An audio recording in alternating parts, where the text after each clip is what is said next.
The Lord be with you. And with your spirit. A reading from the Holy Gospel according to Luke. Glory to you, Lord.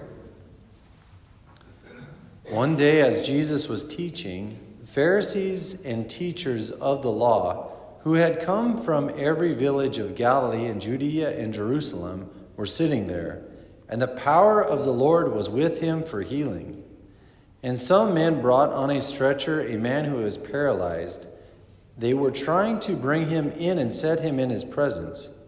But not finding a way to bring him in because of the crowd, they went up on the roof and lowered him on the stretcher through the tiles into the middle in front of Jesus. When Jesus saw their faith, he said, "As for you, your sins are forgiven."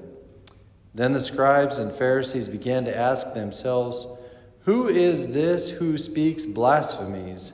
Who but God alone can forgive sins?" Jesus knew their thoughts and said to them in reply, "What are you thinking in your hearts? Which is easier to say, 'Your sins are forgiven,' or to say, 'Rise and walk'? But that you may know that the Son of Man has authority on earth to forgive sins."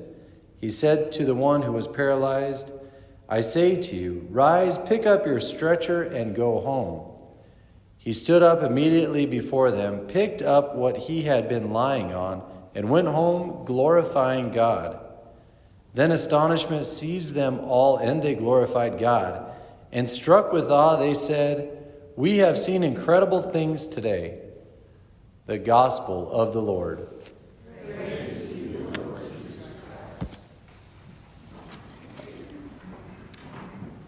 Today we celebrate the feast of St. Nicholas. Many of us are familiar with his story that he gave money to the poor, especially to poor families with daughters who would maybe be sold into prostitution.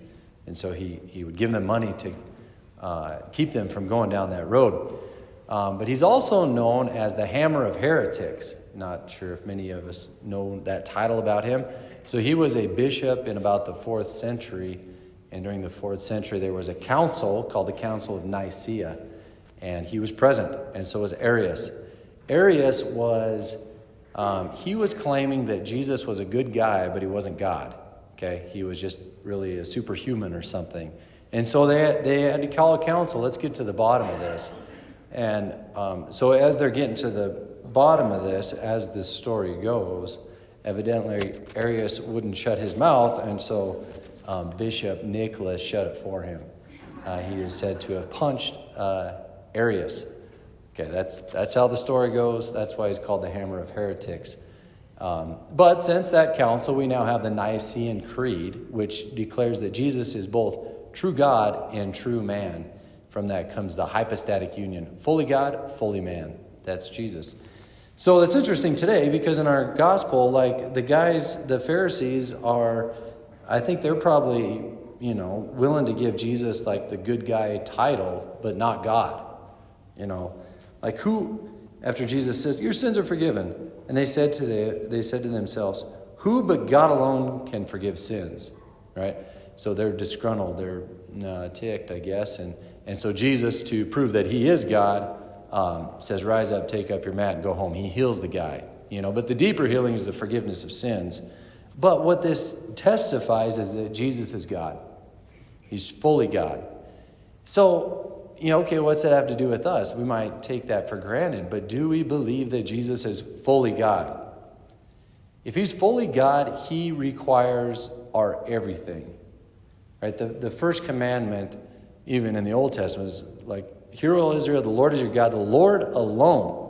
You shall love the Lord with all your heart, mind, soul, and strength." Jesus throws the mind thing in there later. But requires our all, full surrender to God. That's the requirement of God, loving God. So, today, it's always an opportunity. Where am I at with that? Where am I at with my discipleship, following Jesus? It's all in. Do I love him with all my heart, mind, soul, and strength? That's what following God requires. Jesus, who is God, asks that of us. That's the cost of discipleship, you might say. So, like I say, Jesus is not here to rob us of our humanity. He's here to fulfill it. He perfects it. So anything we surrender to him is redeemed and given greater glory in the service of God and others. So anyway, discipleship is where our true fulfillment lies as humans, but also that's where we learn to be Christ-like. So anyway, Advent's definitely a good season to do the old gut check. Where am I at this year in my discipleship? Am I following the Lord with all my heart, mind, soul, and strength? Or do I got a little Arian heresy in me that's just like, okay, God over here, but not here? You know, it requires all in. So let's do the little soul search and let's, do whatever it takes to thump out of our lives those things that cause us not to believe that Jesus is fully God, so that we may love him with all our heart, mind, soul, and strength.